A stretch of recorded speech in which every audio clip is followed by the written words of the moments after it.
नमस्कार, मी देवानंद बिरारी.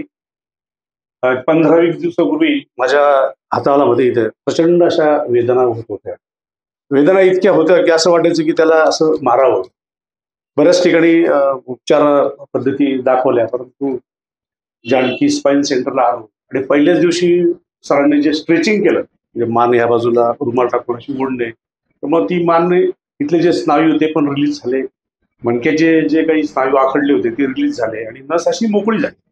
त्यामुळे मला एक 10 मिनिटातच असं खूप रिलीफ असं बरं वाटलं. तरी मी 2-3 सेटिंग केल्या, परंतु जो पहिल्याच दिवशी मला जवळजवळ 95% फरक जाणवला आणि अतिशय वेदनाविरहित माझं हे काम झालं. पेन रिलीज झाल्या माझ्या आणि मी मला त्या दिवसापासून मला अतिशय बरं वाटतंय. या सेंटरला मी आल्यानंतर माझ्या याच्यातला जो काही दुखण्याचा जो प्रकार होता तो सगळा गेला, निघून गेला आणि मला अतिशय बरं वाटतंय, तंदुरुस्त झालेलो आहे. त्याबद्दल मी डॉक्टरांचे धन्यवाद मानतो. धन्यवाद डॉक्टर साहेब.